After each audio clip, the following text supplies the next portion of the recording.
बहुत समय पहले रामपुर नामक एक छोटे से गांव में रामचंद्र नाम का पुजारी रहता था। वो गांव के प्राचीन शिव मंदिर का पुजारी था। उसकी वाणी में मधुरता थी और चेहरा तेजस्वी। हर सुबह वो मंदिर की घंटियां बजाकर, धूप दीप जलाकर भगवान की आराधना करता था। लेकिन धीरे धीरे उसके भीतर एक छिपा हुआ लालच पनपने लगा। एक दिन गांव का सबसे अमीर सुनार सेठ सुखदास मंदिर में आया।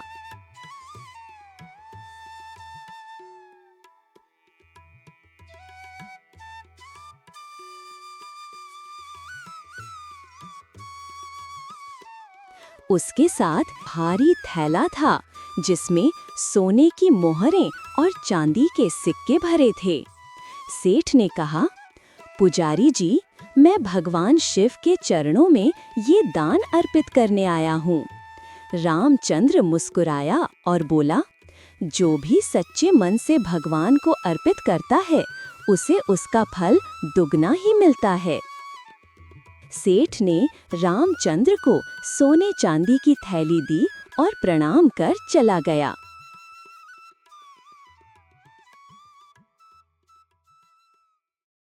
जैसे ही मंदिर खाली हुआ, रामचंद्र की नजर उस थैली पर टिक गई। उसके भीतर से आवाज आई, इतना धन, यदि मैं इसे अपने पास रख लूं तो क्या बुरा है? आखिर मैं ही तो भगवान की सेवा करता हूँ। उसने चारों ओर देखा, कोई नहीं था। उसने धीरे से थैली उठाई, अपनी झोली में डाली और मंदिर के पीछे से निकलकर अपने घर पहुंचा।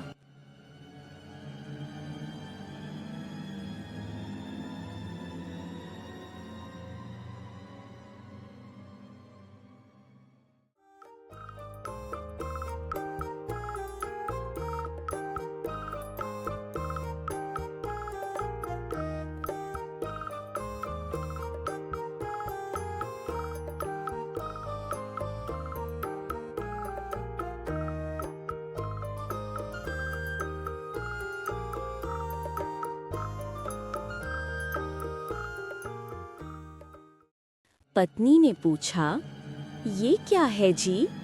रामचंद्र बोला, देखो भाग्यवान, आज हमारे घर सोना चांदी आया है। अब हमें किसी चीज की कमी नहीं रहेगी।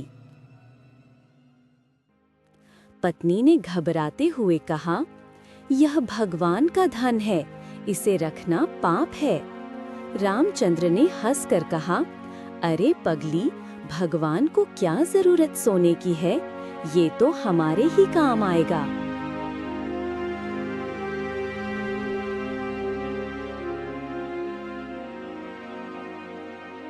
गांव में अफवाह फैलने लगी कि किसी ने मंदिर का धन चुरा लिया है।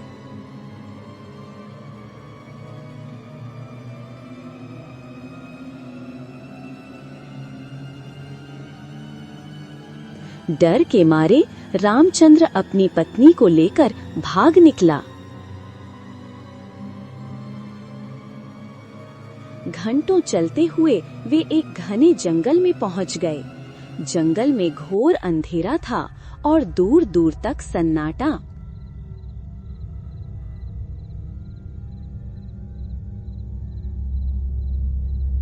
झिंगूरों की आवाज और उल्लू की हूंक हवा में गूंज रही थी।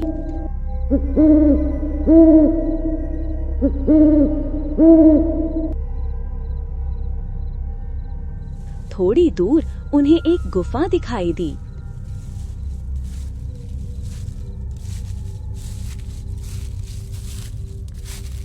रामचंद्र बोला, भाग्यवान, आज रात हम यहीं रुकेंगे।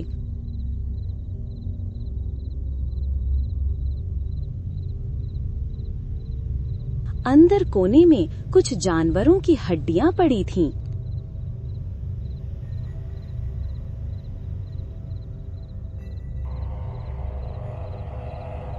पत्नी कांप उठी। यह गुफा ठीक नहीं लग रही, चलिए यहाँ से। लेकिन रामचंद्र ने उसकी बात अनसुनी कर दी। दोनों वहीं पर सो गए।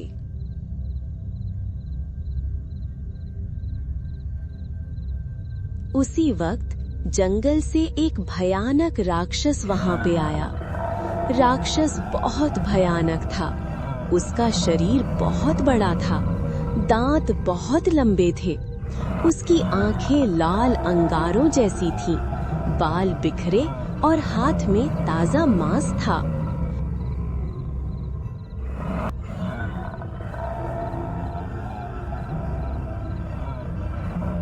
वह गरज कर बोला, शिकार अपने आप चलकर आया, बहुत दिन हुए इंसान का मांस खाए। रामचंद्र डरते हुए बोला, हमें मत मारो, मैं भगवान का पुजारी, हमें खाओगे तो तुम्हें पाप लगेगा। राक्षस हंसा, नहीं मारूंगा, पर बदले में मुझे हर रोज जंगल में जाकर तुम्हें मेरे लिए शिकार करके मांस लाना पड़ेगा। अभी जाकर जंगल से किसी जानवर का मांस लेकर आ, वरना तेरी पत्नी को खा जाऊंगा। रामचंद्र जंगल की ओर भागा।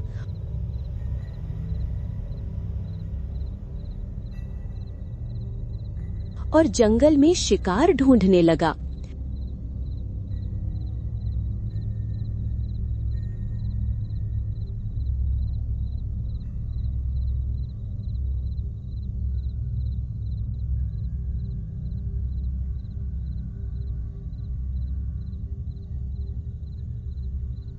तभी उसे एक मरा हुआ हिरन दिखा।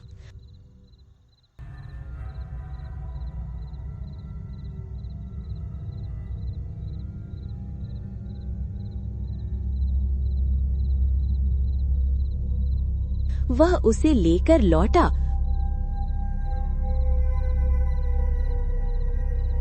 पर जो दृश्य देखा वह उसकी आत्मा तक हिला गया। गुफा में उसकी पत्नी का शव पड़ा था और नरभक्षी उसके मांस को फाड़ फाड़ कर खा कर सो गया था। रामचंद्र जोर से चिल्लाया, हाय भगवान, मेरे लालच ने मेरी पत्नी को मरवा दिया। रामचंद्र ने चुपके से रोते हुए अपनी पत्नी की हड्डियां उठाईं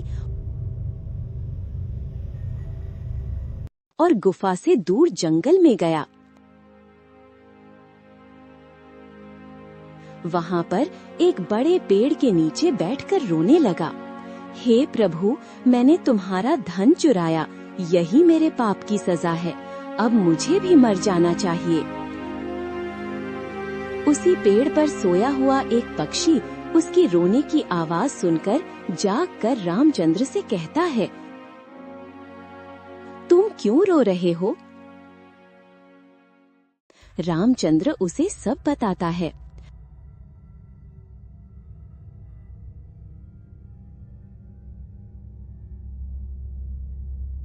पक्षी उससे कहता है, रामचंद्र, तुम्हारा पश्चाताप सच्चा है। तुम्हारी पत्नी जीवित हो सकती है, पर तुम्हें पहले कपिल तपस्वी से मिलना होगा। यह राह कठिन है। घने अंधेरे जंगल के बीच में एक गुफा है। वहाँ पे कपिल तपस्वी रहते हैं। वहाँ जाना आसान नहीं है। तुम्हारे रास्ते में बहुत कठिनाइयाँ आएंगी। रामचंद्र तपस्वी की गुफा की ओर बढ़ा।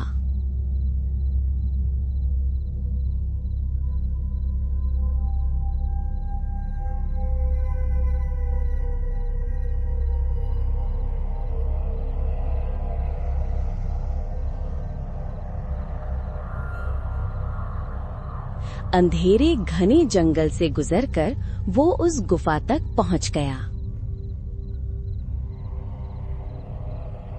वो गुफा के अंदर गया।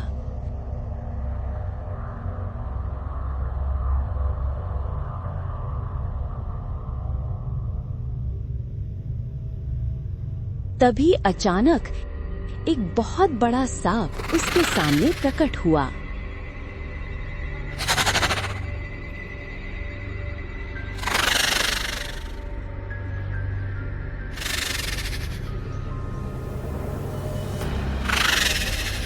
वो बोला, आगे 2 रास्ते हैं, एक उजाले का, एक अंधेरे का। सही रास्ता चुनो, वरना यहीं सदा के लिए फंस जाओगे। रामचंद्र ने सोचकर कहा,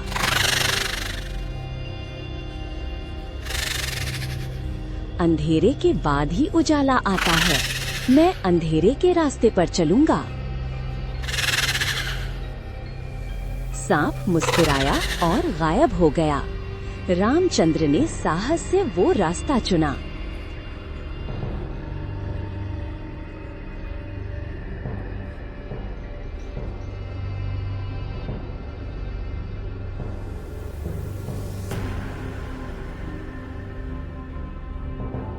थोड़ी दूर जाकर वो एक बहुत बड़ी नदी के किनारे पहुंचता है। वो नदी पानी की नहीं, आग की होती है। वहां आगे जाने का कोई मार्ग नहीं था। तभी वहां पे एक राक्षस उस आग की नदी से बाहर हंसते हुए बाहर आता है।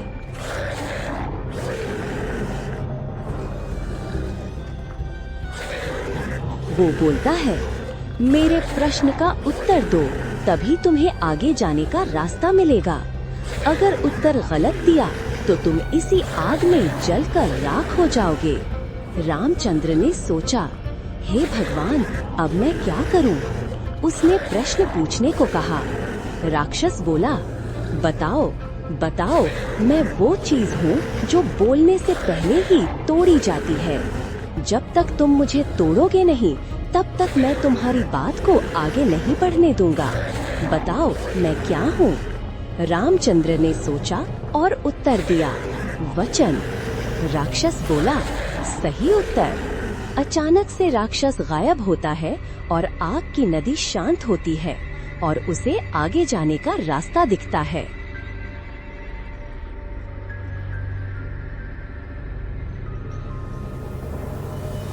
रामचंद्र आगे गुफा में जाता है। आगे की गुफा बहुत बड़ी होती है। अंदर एक महातपस्वी ध्यान मुद्रा में बैठे थे। रामचंद्र ने झुककर हाथ जोड़कर कहा, हे तपस्वी, मुझे आपकी सहायता चाहिए।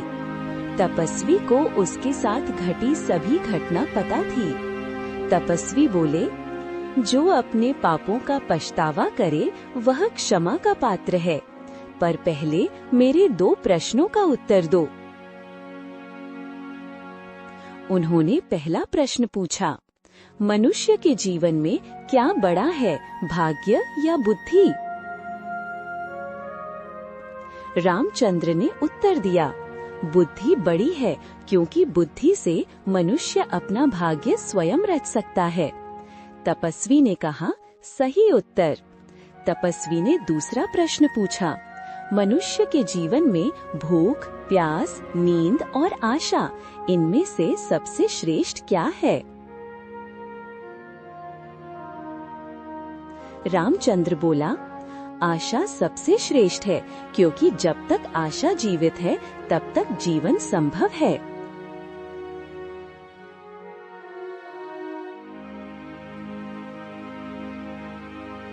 तपस्वी मुस्कुराए और बोले, तुम्हारी बुद्धि ने मुझे प्रसन्न किया। ये लो, ये दिव्य त्रिशूल। इससे नरभक्षी पर वार करना वह भस्म हो जाएगा, और उस त्रिशूल को अपनी पत्नी की हड्डियों के सामने रखना, वह जीवित हो उठेगी।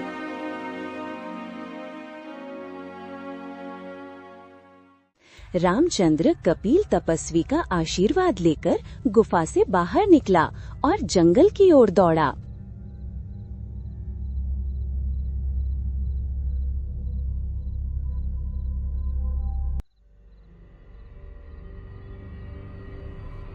रास्ते में वही नरभक्षी मिला जो अब पहले से भी भयानक लग रहा था। अब तुझे कोई नहीं बचा सकता, मैं तुझे खाकर अपनी भूख मिटाऊंगा।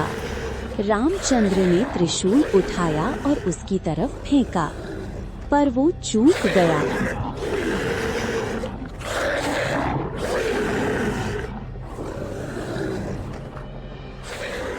राक्षस ने उसे उठाकर जोर से नीचे पटक दिया।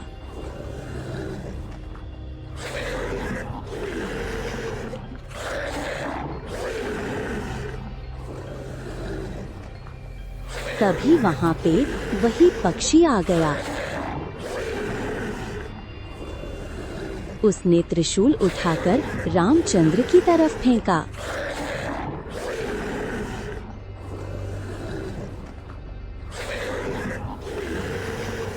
रामचंद्र ने त्रिशूल को अपने हाथों में पकड़ा और राक्षस की छाती में घुसा दिया। नरभक्षी दर्द से चिल्लाया, आ! उसका शरीर जलने लगा और कुछ ही क्षणों में वो राख बन गया।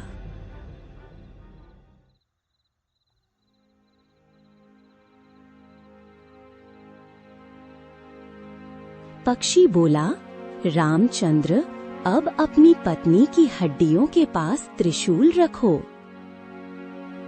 रामचंद्र ने वैसा ही किया। उसकी पत्नी जीवित हो गई।